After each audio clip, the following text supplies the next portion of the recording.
Midi, mon nom est Chantal Roberge-Dupuis.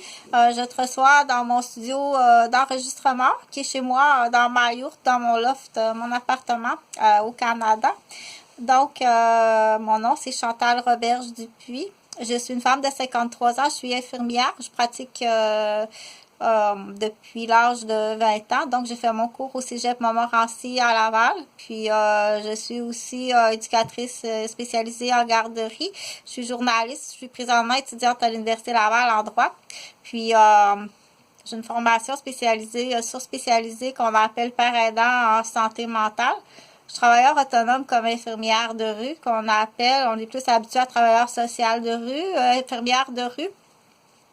À mon compte bénévolement. On dit ça bénévolement. C'est sûr que j'aimerais ça être rémunéré, mais c'est trop compliqué parce que les interventions sont pas les mêmes. Puis je préfère travailler autonome, de pas avoir à faire travailler avec les équipes puis les membres des professions des premiers répondants de la ville de Québec, du Québec.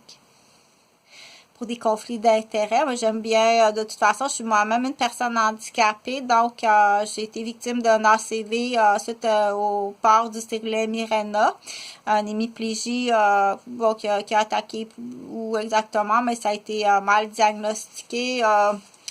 Puis aussi, bon, j'ai eu 5 commotions cérébrales,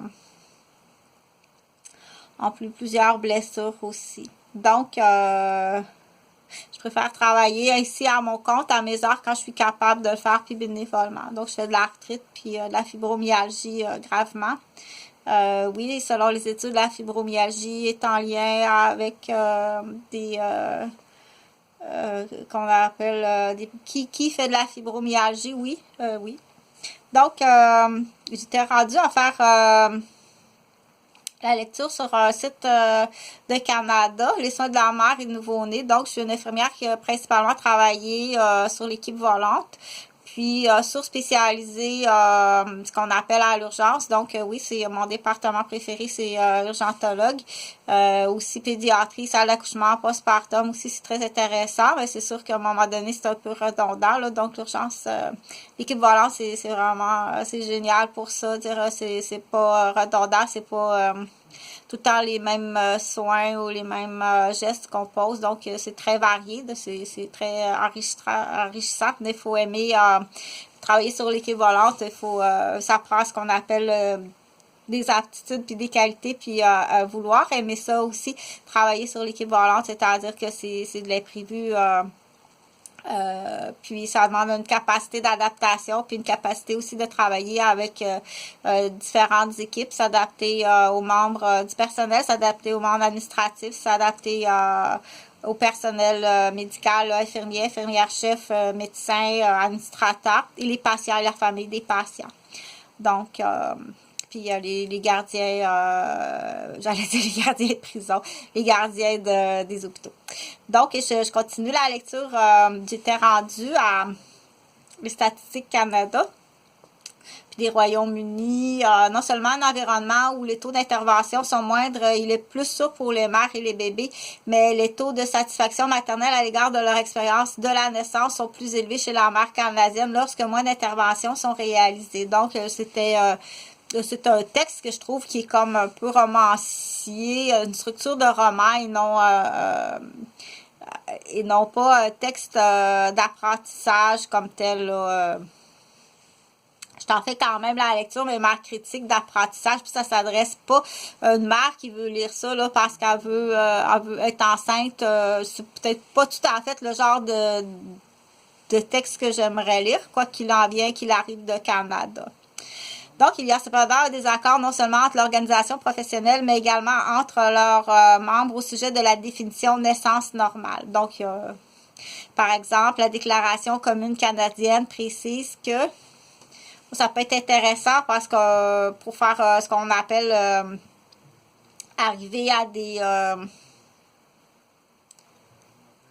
ce qu'on peut appeler pas des commentaires, mais avoir... se faire une idée aussi au niveau du droit de la personne. C'est comme un peu écrit à qui peut faire l'affaire, mettons, une avocate de lire ça. Donc, l'accouchement naturel suppose peu ou pas d'intervention humaine. L'accouchement naturel exclut l'induction élective du travail avant 41 semaines. Donc, l'anesthésie spinale, puis l'anesthésie générale, le recours au forceps et aux ventouses, la césarienne, épisiotomie systématique, la présentation dystocique et le monitorage fœtal électronique continu pour la naissance à faible risque.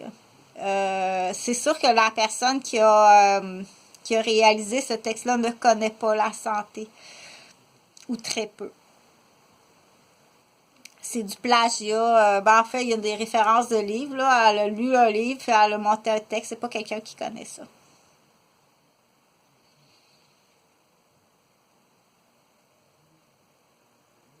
L'accouchement naturel suppose peu ou pas d'intervention humaine. Donc, c'est ça qu'on disait.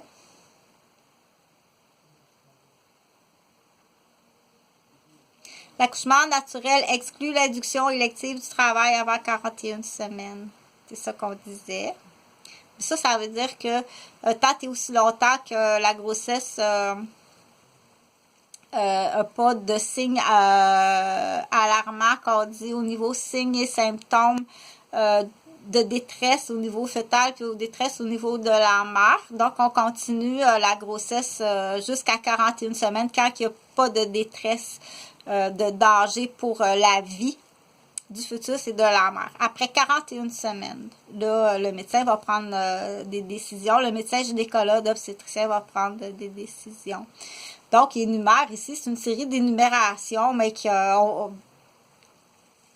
donne très peu d'informations. Puis ça, tu peux pas avoir ce qu'on dit l'heure juste avec ça. Qu'une mère qui est enceinte qui lit ça, elle peut pas avoir exactement l'heure juste qu'est-ce qu'il y en est.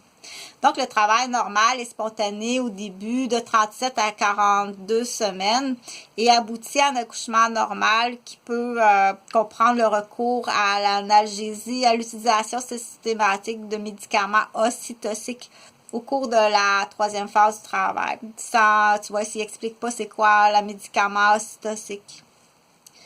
Le terme d'accouchement normal féminin, c'est assez important de l'expliquer pour une mère qui lit ça ou le père lit ça pour sa femme qui est enceinte.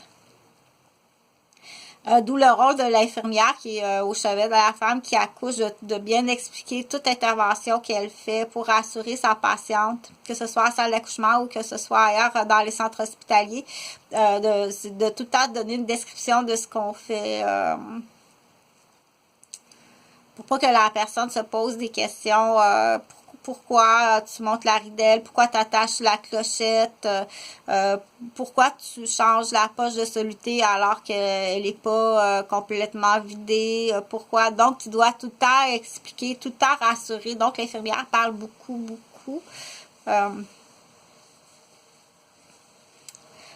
Pour l'infirmière, parler, c'est son outil, c'est un de ses outils qu'on dit... Le coffre à outils de l'infirmière, bien entendu, c'est sa tête, son intelligence, sa mémoire, sa démarche scientifique, sa capacité,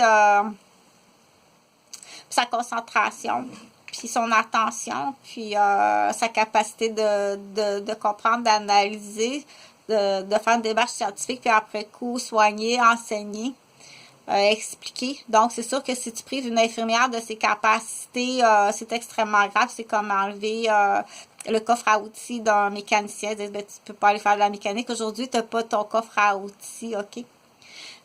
Donc, c'est très grave. Ou bien dire, faites pas confiance à cette infirmière-là, elle est pas bonne. C'est extrêmement grave, OK?